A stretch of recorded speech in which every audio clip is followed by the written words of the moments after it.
Funding for Fair 2021 is brought to you by Friends, the Iowa PBS Foundation, and by...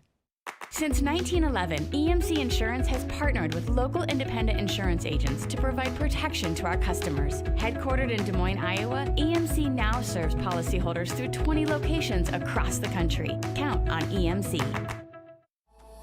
Caring for pigs is not just an individual job. It truly does take a village to put a safe, healthy food on your table and keep farming sustainable.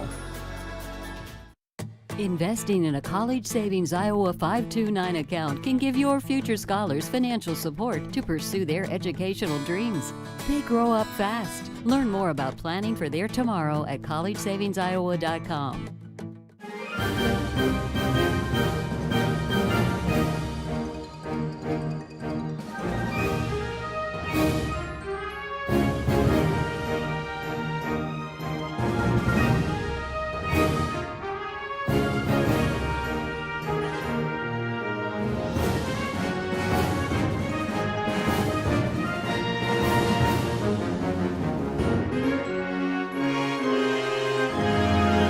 Hey everyone, I'm Bill Riley. The focus of our state zooms in on these fairgrounds this time of year. It's Iowa State Fair time, the spectacle of spectacles, a unique and wholesome experience. And it was always a family affair for me when I was growing up.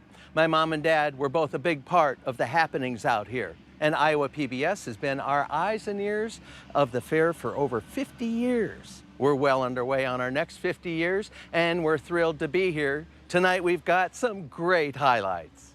Hey, don't be alarmed, but folks are hurling cow chips as hard as they can down the hill outside Pioneer Hall.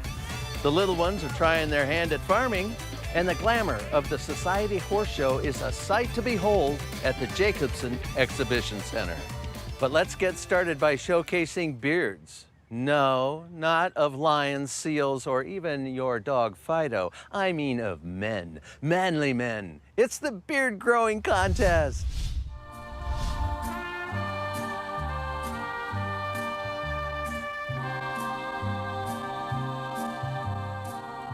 The beard.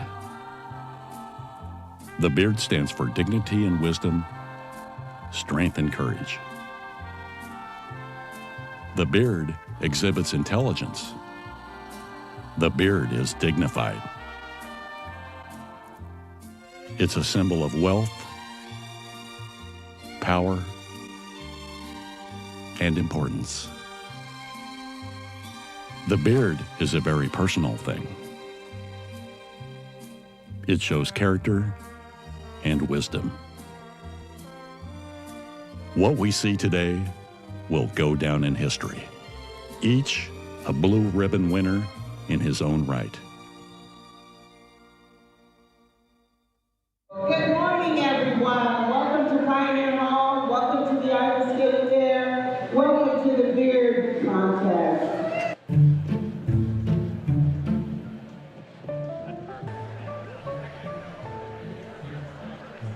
Now, I'm a little intimidated. There's some nice beards up here, but really, it's kind of exciting and fun to do this. I don't know about y'all, but I quite enjoy it, being around a lot of other beards. I'm here today to support my dad. And this beard kind of gets groomed when I lean over the forge when I'm blacksmithing, so it's kind of fire trimmed. It's growing on me, the beard. I started doing this a year ago in February when the governor said all the barbershops were closed. So I just quit shaving. And I start growing this thing probably Labor Day of last year. Started this 4 years ago, and I brought my barber so he could see all his glorious work that he did. Now these lucky men have the Iowa State Fair Queen measuring their beards this morning. I like them. I think they're fun. I mean, it was cool to be able to judge something like that, so it's different. I'm here supporting my brother, Dakota Runlet. This is his 7th year in the beard contest, and I think he's been sporting his beard as long as he could grow one. Originally started growing my beard because my wife didn't like it, and I told her there's not a chance I'm going to shave it until I at least get a blue ribbon. The big one. First place goes to 227.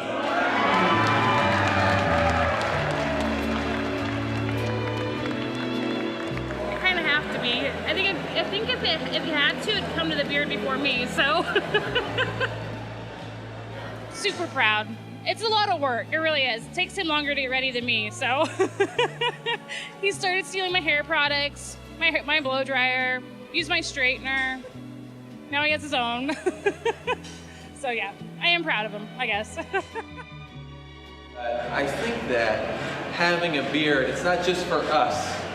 Our beards are on behalf of all men.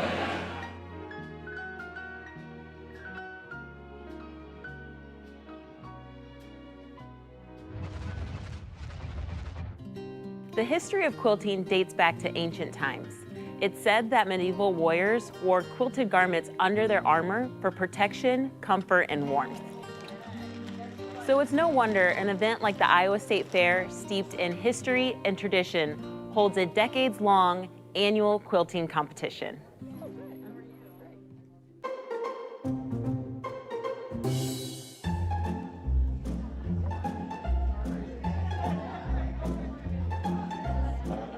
So we've seen a lot of people dropping off entries. What makes an exquisite quilt? I think there's a lot of things that go into that. There's the use of color, there's accurate piecing, or whatever technique is used to create that quilt. There is just that wow factor. Oh, it has a corn, an ear of corn. Look at that. Can I ask you about this quilt? So you're entering this quilt in the competition. Yes. Can you tell me a little bit about it? This is my daughter's graduation quilt. She graduated from Iowa State this May. And she has always wanted a giant ear of corn.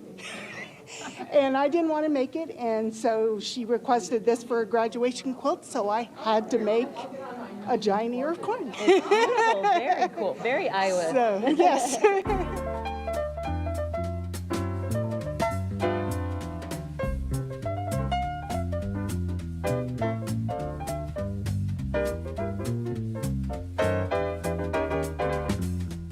So how many entries do you have this year? 7. Oh, great. And how often do you come to the fair to enter? Well, I'm pretty new to Iowa, so this is my 3rd time to enter, 3 years in a row, so. Great. And are you excited to see what the judges have to I say? am very excited about it, and I'm just passionate about quilting. And when I come to see all the beautiful stuff that people have done quilting, and the human hours that are in just one quilt, times, hundreds of quilts, there's a lot to see here. Oh, yes. And then you guys do a beautiful job, so creative.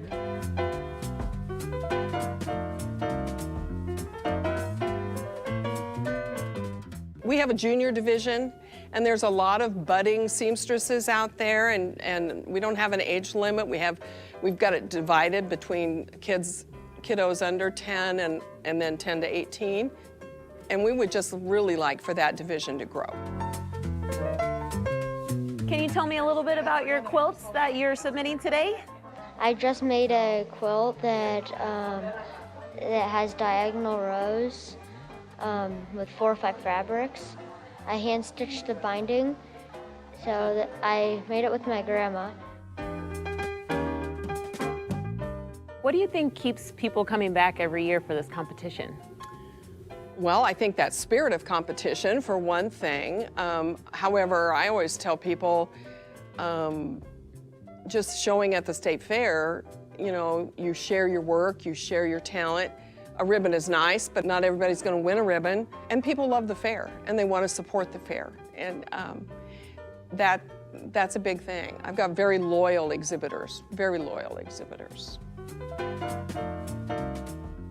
Once the judging is done, the hard work and the talent of the winning quilters will go on display for all fairgoers to enjoy.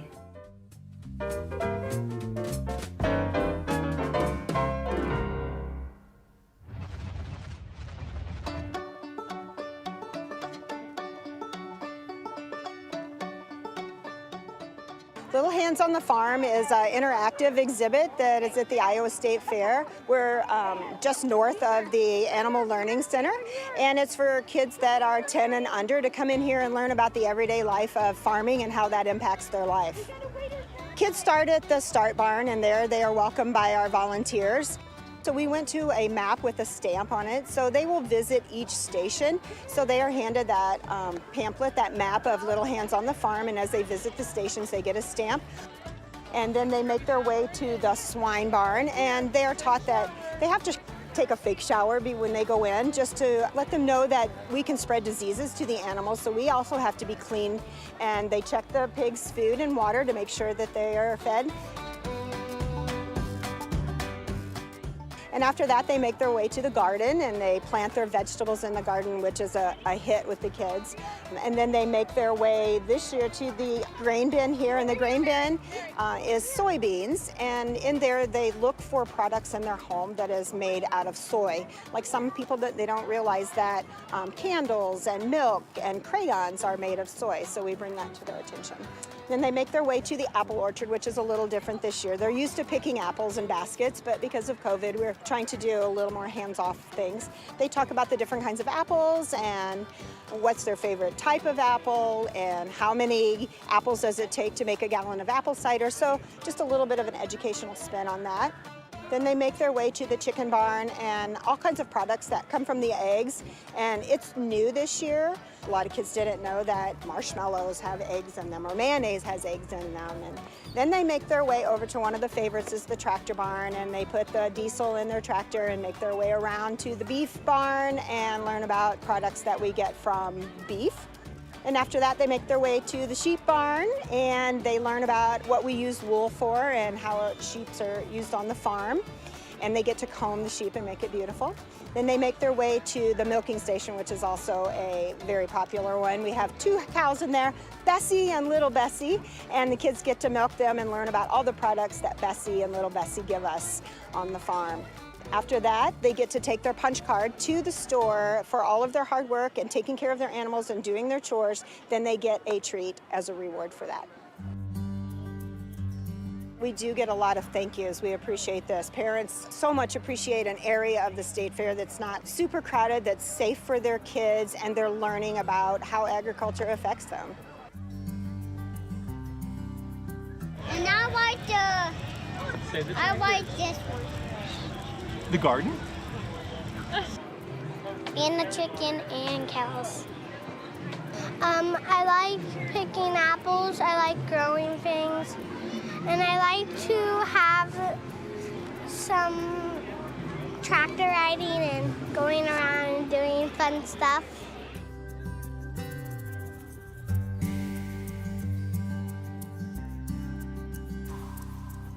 Trivia time. Are you ready? The Cultural Center was built in 1949 and dedicated in 1950. It was the original girls' 4-H dormitory with 3 floors of bunk bed cots. How many girls could it accommodate?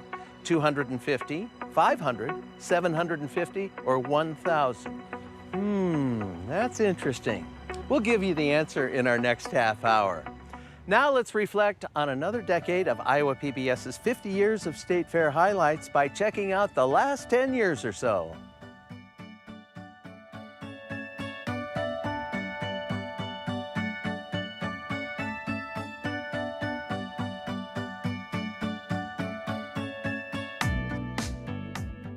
We've entered the modern age of Iowa State Fair coverage at Iowa PBS.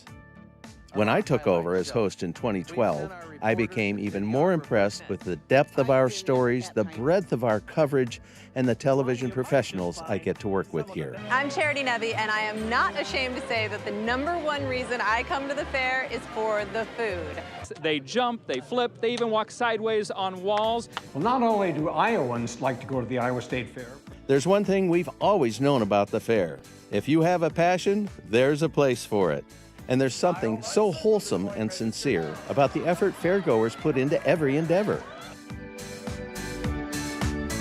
Knock, knock. Who's there? Impatient chicken. Impatient.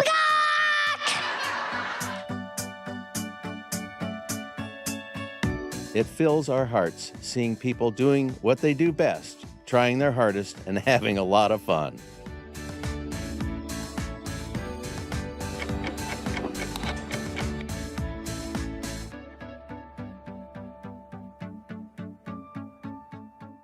We consider it an honor and a privilege to bring the fair to folks at home.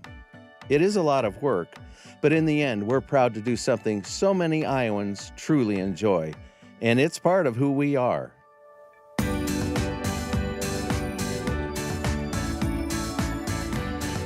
From covering the parade through a camera in the window to broadcasting it live in HD, from the ridiculous to the sublime, we've been there for all of it. The last 50 years with the fair have been a blast, and we're looking forward to 50 more.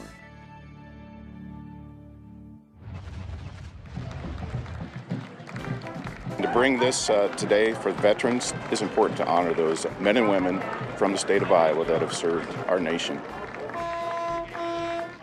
99% of the people that I've seen this morning come up and say, thank you for your service. That's who Iowans are. They appreciate who we are. They understand the sacrifice that it takes to wear our nation's uniform. As a National Guardsman, I was in prior to 9/11. When 9/11 happened, it changed the trajectory of my career. I've been deployed overseas 6 times. Many of our fellow Iowa Guardsmen, both Army and Air, have been deployed overseas multiple times since 9/11. I served in Afghanistan. It's disappointing where we're at today.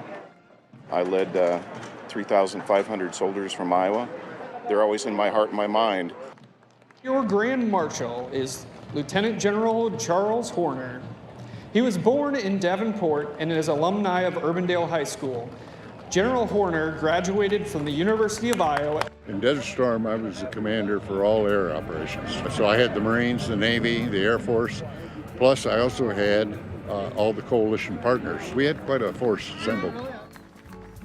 If you're from Iowa, you're an Iowan. You can't escape it. The roots run deep. And so when they said, would you like to come back and be our Grand Marshal, I said, I'd love to come back. In the front seat is former Iowa Governor Terry Branstad, the longest-serving governor in the history of the United States, and is a recent United States ambassador to China. Before you is the Paralyzed Veterans of America. The miniature submarine going past you is just a replica of many that was built by the Navy over the years. The George Washington Carver carried about 115 members when they left for patrol. The crew of the USS Iowa SSN 797 nuclear attack submarines, ship sponsor Miss Christy Vilsack, Commander Randy Reaver.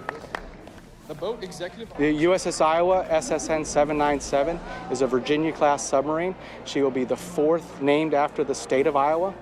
My executive officer is from Iowa, and I have about 5 crew members in addition to him that are from Iowa. So we're kind of lucky in that we have quite a bit of representation from the state. Gary Leifler drives a 1957 Ford 860 Freedom tractor. His wife, Janelle Leifler, accompanies him. 15 members of Leifler family have served our country. Their names are listed on the side of the tractor. Wells Fargo Veterans Connection, chaired by Elaine McDonough and John Concannon.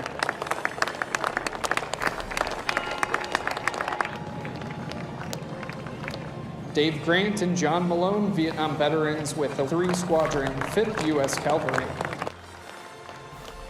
Central Iowa Base, virtual mobile clinic. Iowans are so proud of the military. It doesn't matter whether you're Democrat, Republican, conservative, or liberal, you still hold great reverence for the men who serve our country. And so that makes me proud to be in the military. Ladies and gentlemen, thank you for joining us, thanking our veterans today at the Iowa State Fair.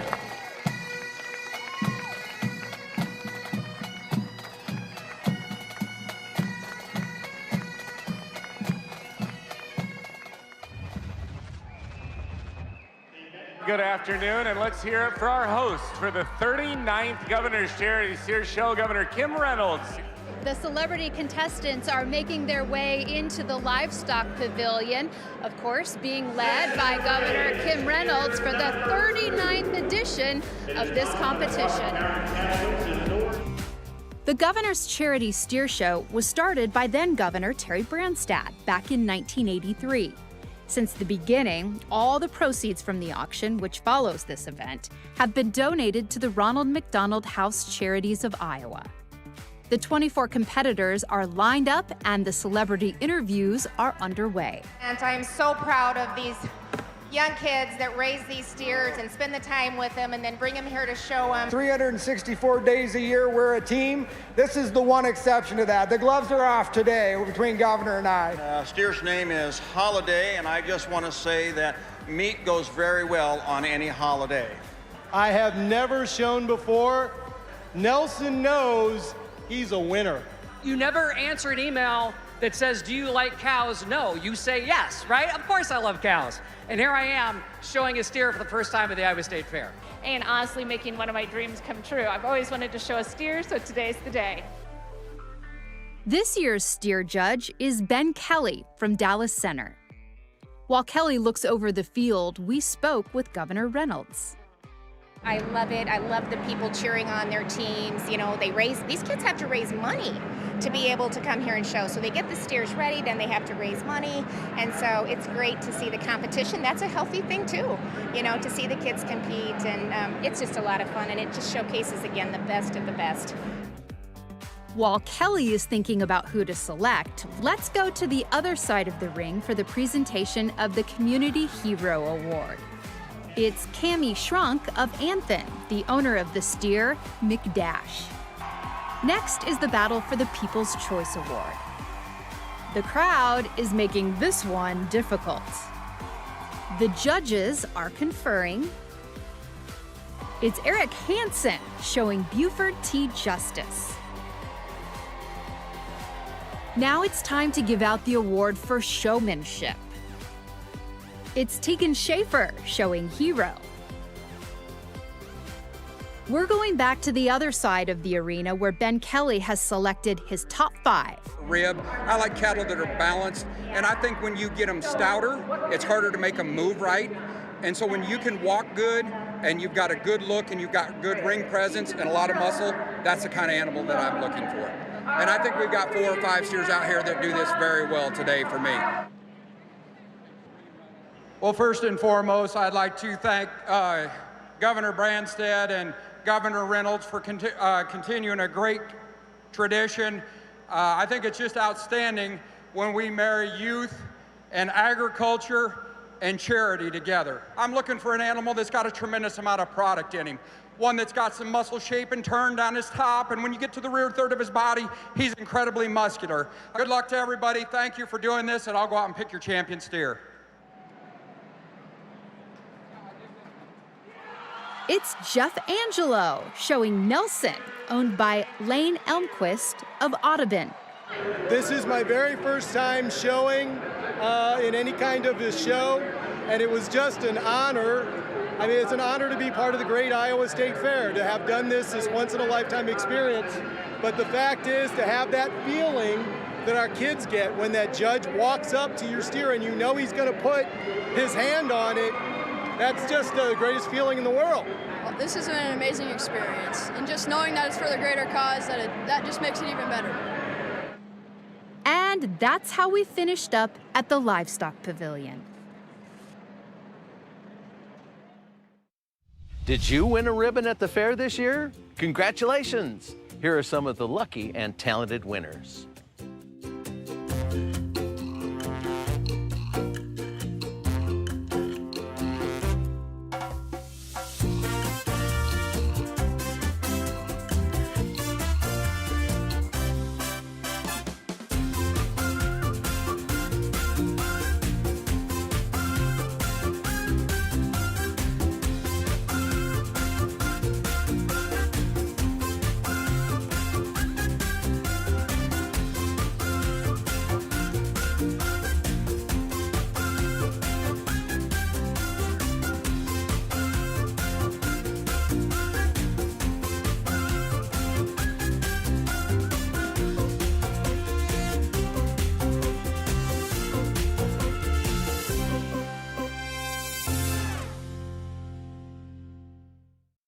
We're going to take a short break to rack up some more highlights for you, just like these. The brave cow chip throwers, the four-legged Frisbee entertainers, and some first-time food contest entrants. We'll see you in a minute or two back here on Iowa PBS. Hi, I'm Bill Riley. One of the most entertaining traditions at the Iowa State Fair is the Talent Championships. Iowa PBS will be there again this year to cover the magic, excitement, and fantastic talents of young Iowans from across our state. Prepare to be impressed.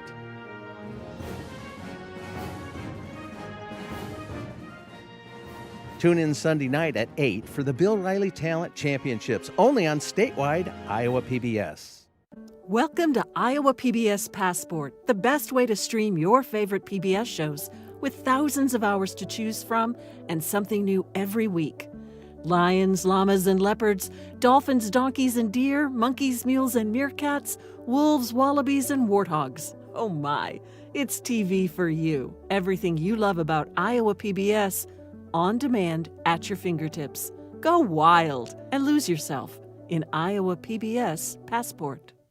14,000 islands on the lake. It's just amazing, some of the stuff that no one's ever seen.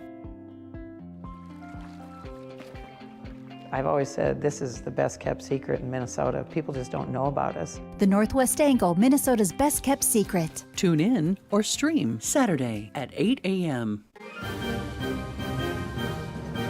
Hello, I'm Bill Riley, inviting you to join me for coverage of this year's Iowa State Fair. All week long, we've brought you highlights on a nightly basis. And now you can enjoy all 6 hours beginning at 2 o'clock Sunday afternoon, followed by the always exciting Talent Championships at 8 p.m. We're celebrating our great Iowa State Fair. Hope you can join us. Sunday from 2 to 8. Hey, the competition's really tightening up down at the Riley stage as the week goes by. Here are some acts that marched on.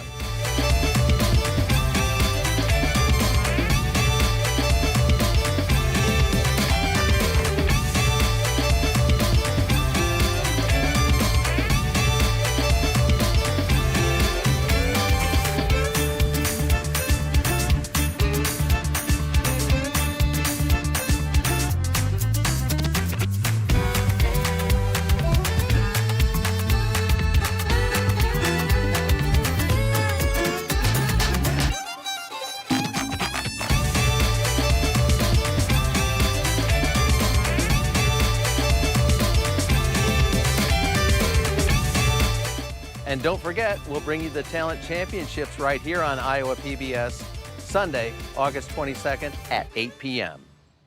Okay, folks, it's the event you've all been waiting for. Who can chuck a cow pie the longest distance? Look out below! That was Crystal. Well, I would say that people find it unusual and interesting.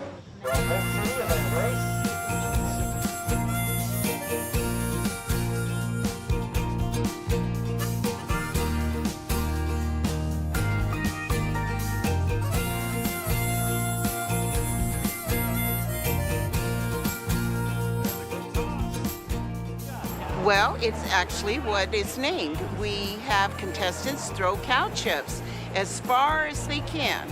And we have different divisions for children, men, women, and sometimes celebrities. All right, after you. We've always camped here, and Mom would enter us into all the little things like the mom calling contest and the pig calling contest, and we would always throw the cow chip, and as soon as I was 17, I would throw the rubber chicken. I couldn't wait. I just look for something that's like not too big, not too small, you can fit in my hand, and then that's just what I go with. Overhand thrower, softball, many years of softball. Oh, yeah, we threw a heater.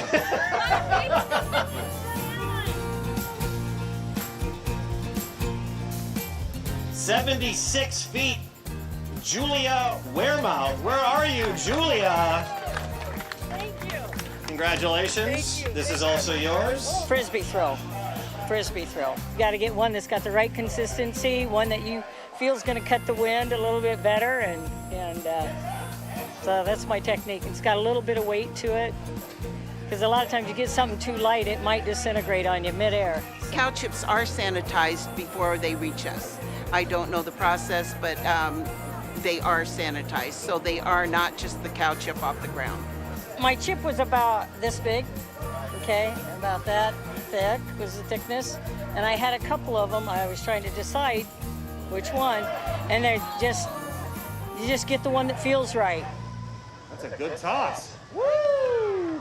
Made the dirt patch. This cow chips actually come to us quite large, and through time they become small because they hit the ground and break. And some people have a better success with a smaller piece, some people with large because it's kind of thrown as a frisbee. There we go. Thank you very much, Matthew. I like to just stand there and give it all I got with my arm and see where it goes.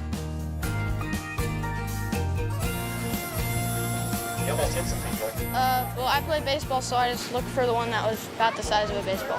It's different because the baseball is more circular and the cow chip is all lumpy. 151 feet. A lot of muscle, a lot of oomph behind that. Went to college, played baseball there as well. So I might have a little advantage for that, yeah.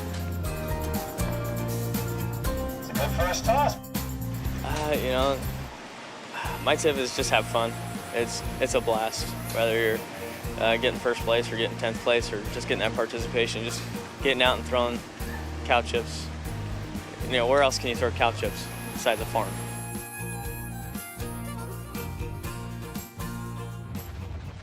There are 134 divisions for food contests, more than 600 different classes. But if you've never entered a food contest here at the fair, how do you know what to do or how to do it?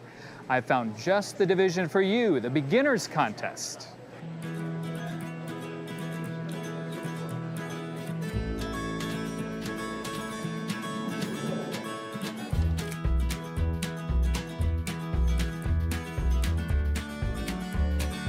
What is the beginners contest about? It's for people who have never entered in the fair before. So it's their first time coming. They're going to learn everything from how to present something, making sure they have all their tags and stuff right when they come up to the door. We have people that are helping with that specifically that have been past entrants that have offered to help them. And then as far as what they're bringing today, they've never entered before. And so they're going to hear the judges give them some positive comments, and I imagine there'll be a few things on there that says keep working on it, or if they really like it, say work on it a little bit more and bring it again type thing. So it's just to get their feet wet, and it's fun to see how many people come and the variety of what they're bringing. It's for them to just learn.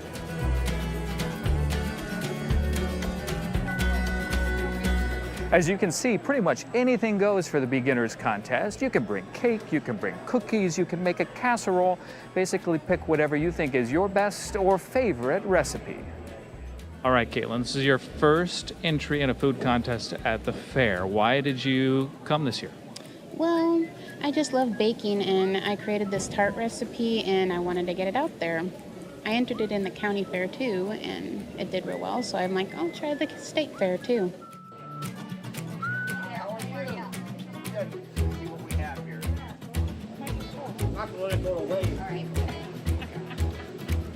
Had a lot of good entries, well thought out, different. So in third place, we have Spencer Hall. All right, Spencer, this is your first entry in a food contest at the state fair. Why did you decide to enter this year? So I was kind of looking for a little something to do to kill some time during kind of the earlier part of COVID. And I elected to try and just make a decent case, so I figured why not bring it down here and just try and get some constructive criticism or feedback.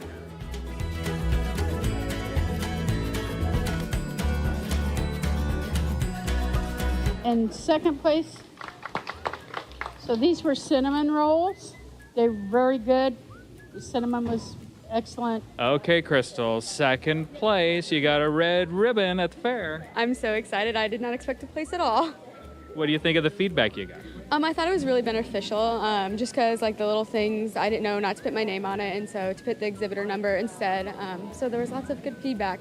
You know, that first ribbon that they get, and if they like to cook, we've hooked them. We've hooked them to come back.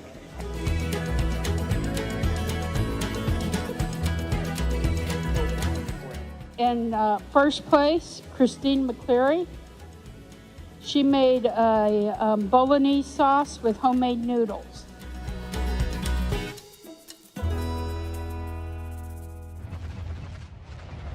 A couple of years ago, Debbie Nistler started at the Iowa State Fair in the middle of the state fair in her new job as, for the lack of simplicity, let's just call it head of Iowa 4-H. But what's the real title? I am the Iowa 4-H program leader. So did you know when you took the job that you would start right in the middle of one of your biggest events? I actually planned that on purpose. I think there's no place better than learn a program than when there's a little bit of stress and a lot of accolades for our youth. So I chose that on purpose. And you came to the Iowa State Fair, and then all of a sudden you didn't have a state fair, and we'll get into that. But then when you're in your first full fair, you have this new building. What do you think of this? Oh, it's amazing. It is so wonderful. It's a much better opportunity for us to showcase the events, the items and exhibits that the youth have worked so hard all year. Some people don't realize that they've actually been working on these projects and learning about their projects and for the whole year. So this is really this is what I've learned all year. And so we really want to be able to make a nice stage for them to say, this is what I've learned, and come see it. So a little tour of sorts. To our right and to our left are, they could be one large classroom or two small ones on each on the north and south side. What is your vision for putting programming in there during the state fair? So we have programming going on in those rooms the whole 11 days. Youth will do extemporaneous public speaking, prepared public speaking, demonstrations. So it's an opportunity for them to actually demonstrate what they've learned to a judge, get questions from the judge. So those actually will be scheduled pretty much non-stop throughout the fair. What's been your impressions of 4-H in Iowa since taking over? It is one of the most amazing programs. This is my 4th state to work in, and Iowa loves 4-H like no other state I've worked at. When I was in Florida prior to here, if I were going to the grocery store and I had a clover on my shirt, it's about a 20 to 30% chance that somebody would know what it was. In Iowa, everybody knows what that 4-H clover is, and they're very proud of the Iowa 4-H program. And that's a lot of responsibility, but it's also one of the most amazing things, because I know that there are generations of 4-Hers who have invested in this program and also have a vested interest in its success. So that is quite an amazing thing. A new building also, let's get back to your staff, is good for morale. Oh, it is. Yeah, they're excited to show it off. The lighting's so much better in there. There's bigger room. We get to think bigger. So what are some things that we could do? So yeah, they were very excited. They were excited to be here in person, but then to go and get to show off our new building is something that they're very, very proud of. You know, the pandemic connected us. We had a shared purpose, which purpose is an important thing to help youth find. And so we had a shared purpose, and the 4-H building and being at State Fair allowed us a chance to kind of rally together and enjoy a little bit of celebration. Hey, did you answer our trivia question correctly? Let's find out. The Cultural Center was built in 1949, dedicated in 1950, and it originally was the girls' 4-H dormitory with 3 floors of bunk bed cots. How many people could it accommodate? 250, 500, 750, or 1,000? The answer is 500. The Cultural Center was built at a cost of $417,000 and had room to house 500 4-H girls in dormitory-style accommodations. Wow! Now let's turn to some FFA news now and learn about some students bringing their topiary talents to the fairgrounds.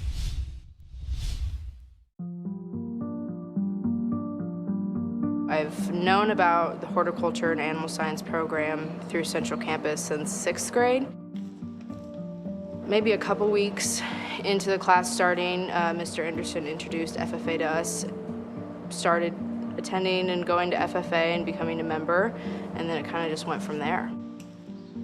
I wanted to do the animal science part, but then I noticed that there was horticulture, and I've always loved planting with my mom in the garden, and I thought would be a good idea to be a part of something like this, and it's a really good atmosphere. FFA has started from the class, which is Animal Science and Horticulture, and from there I learned so much about animals, plants, and I didn't even really know about showing animals, but now here I am going to show my goat at the state fair and the county fair here. It is part of the Floriculture club that we have here, led by our teacher, Mrs. Becker. Lots of different types of flowers and plants, and we learn about what they are and how we can manipulate them into what people will want. Topiary is shaping plants into whatever you feel like, what comes to your mind in that moment. I think when people initially think of topiary, they think of those big round bushes that you see aligning a driveway. But topiary also doesn't always have to be so professional. It can be a small hobby that you found yourself liking, and something that you do in your backyard, and it's creative and it can be very personal, and it doesn't always have to be exact. Most of the topiaries that we have are scented geraniums. Some of the best topiary plants, though, could be your boxwood. You could have herbs, you could have ivy, anything like that, really.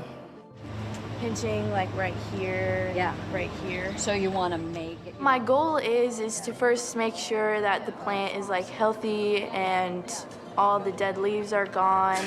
And then after I assess it, then I just kind of think about what I want to do with the plant and how I want to shape it. To me, it's very relaxing because I just like being around the plants, and just knowing that I am caring for these plants and making sure that they don't get overgrown or that we can start new plants and make sure that they are healthy is really relaxing for me.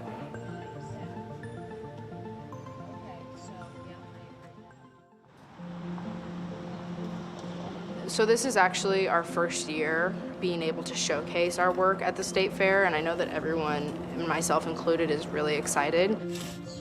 And I'm definitely excited to take my family out and show it off and show what we've been working on. Yeah, I'm really looking forward to that. I definitely want to show like my mom and my dad, because they've been wondering what I've been doing here. It's kind of hard to explain to them. Okay, and then you take the other toe on and you put it there. I recently just became an FFA officer. It really opens up opportunities for you to like work with animals and other people and learn. Gentle, gentle, gentle. It kind of opens up a lot of doors, and you can just see how many fields you can really go into under that big, animal science and horticulture umbrella. About myself, I found out that not only do I really care for animals, I really care for the plants, and that the plants are very relaxing for me.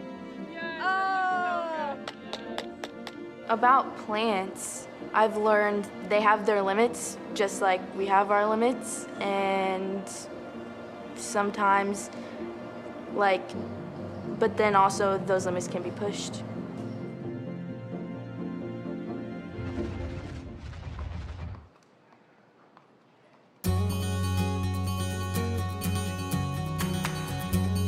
The preparation work for any horse show starts months in advance. You're always practicing right before the show. The prep is all around getting both yourself and your horse ready.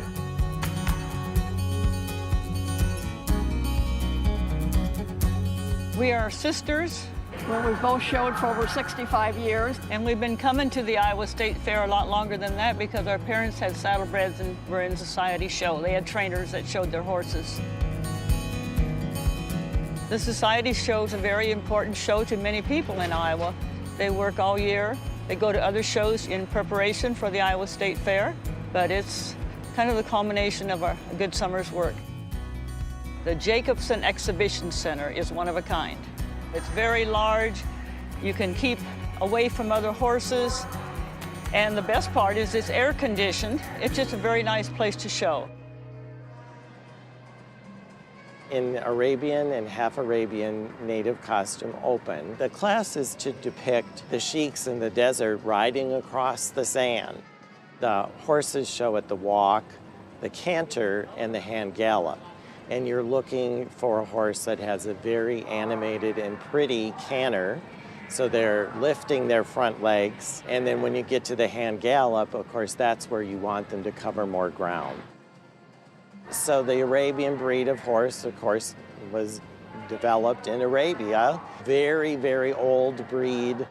Arabian blood is found in lots of other breeds that we have in the U.S., so it's very much a foundation breed to a lot of others that were developed after it. Saddle seat equitation, 17 and under.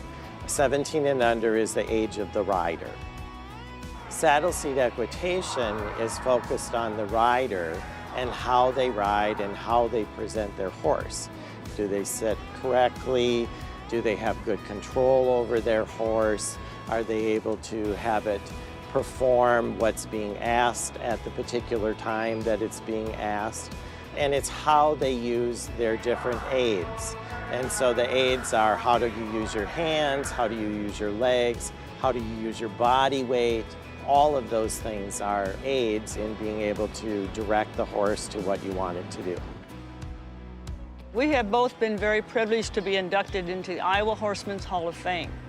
Each year between 2 to 3, some years there were 4, members that have promoted the horse industry in the state of Iowa have been inducted. Over the years that we've shown, we've gained a lot of friends, and you don't see a lot of the exhibitors except at the shows, and it's always exciting to see them again from year to year and from show to show, and it's just good friends for a lifetime. Open Country Pleasure division exists in many of our breeds that are here at the show. What the Country Pleasure division depicts is, this is the horse that I would get on and ride down the road. I'm going to go from my farm to my nearby town and I'm going to ride this horse. So I want it again to be very mannerly but comfortable to ride. And of course, it's my horse. I'm going to town. I want it to be as fancy as possible too. Being an open class, it can be any kind of horse that fits that description. And pleasure in all classes means a well-mannered horse. It's horses that are following their rider's commands at the right time. Of course, we want them to be showy, but manners is always the paramount in every pleasure class. Open Western pleasure, again, pleasure meaning manners, but now we're talking with Western attire instead of some type of English attire. So traditional Western saddle, chaps for the riders. Open means that it's open to any exhibitor. So some classes are restricted to amateurs, some classes are restricted to junior exhibitors, but when it's open, it's any rider.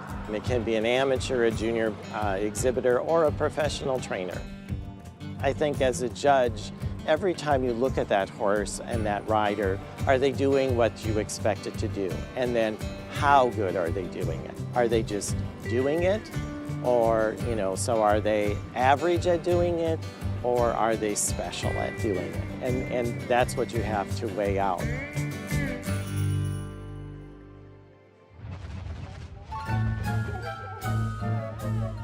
Well, basically, we take rescue dogs from all over the country. We teach them how to play Frisbee. Then we teach them how to put together routines that showcase their athleticism and what they like to do. And it's all choreographed to music, and God does the rest. Set it up. Go! Yes! Come on, little buddy. Go! Hey, take it back through. Let's go. Yes. How about up over the top this time? Come on. Yes. Up top. Come on, buddy. Hey. Let's go. Go. Well, that's the unfortunate part about getting rescue dogs, because you don't know what their habits are, what their training's been, or lack of training, or issues, or abuse, or anything that they face. So not only do you have to figure out what's going on with them, you have to untrain some of the bad personality and physical traits that are there, and then retrain them the way you want to.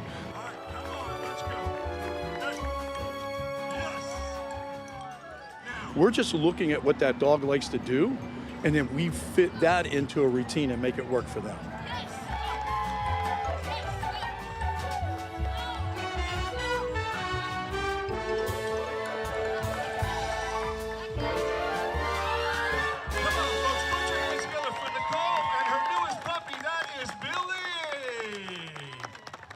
Well, there's three things that we look for. Number one, obviously, is the physical attributes. You know, we're obviously not going to put a Basset Hound or a Great Dane in our show.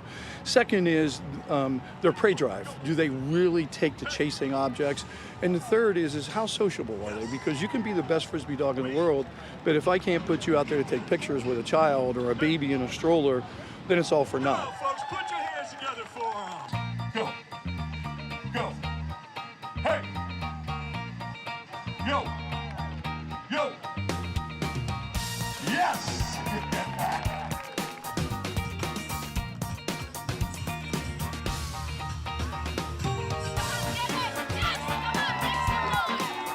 Up. Yes! Come on. Why don't you catch some while you're up there? Drop. Catch a butterfly. Drop. Wait. Let's go. Hey! That's the first skip. That's the second skip. That's the third skip, and now, let's see if she really will flip out. Now get ready. Hey! Oh, yes! Go! Hey!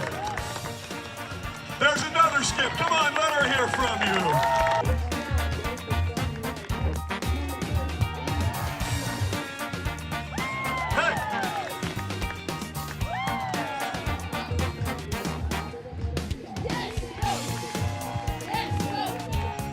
There it is. Yes. All right. Let's go, Doug. Come on, go through. Cheated. Up. All right.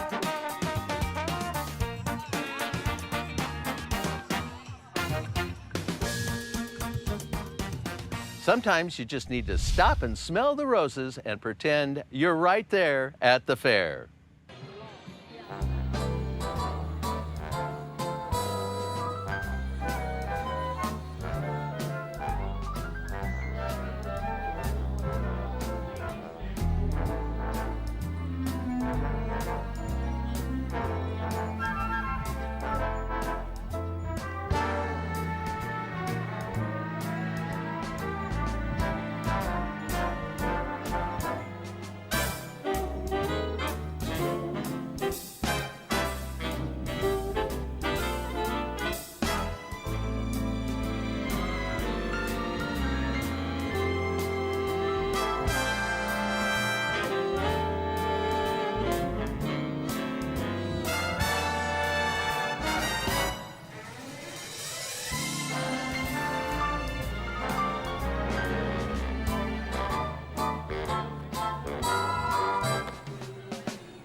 Well, that's it for tonight's program. If you want to experience the show again, log in to our website or YouTube channel. We'll have full shows there. Our social media pages have loads of State Fair content as well, from the past and present. There are a variety of ways to engage with us about our beloved State Fair anytime and anywhere. Hey, guess what? Tomorrow, we'll be back again with even more State Fair highlights. And you thought we were done? No way! We'll cover the stock dog trials, ladies rubber chicken throwing, and of course the 4-H and FFA Sale of Champions. Can't wait to see y'all tomorrow. Until then, I'm Bill Riley. Have fun at the fair.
Funding for Fair 2021 is brought to you by Friends, the Iowa PBS Foundation, and by At EMC, we're committed to improving the communities we serve and the schools within them by donating our time, money, and resources, and by supporting the education of those pursuing a career in the insurance industry.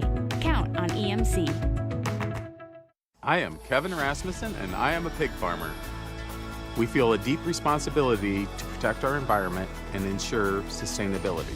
I think it's important to share our story and that others know that we're always striving to do better.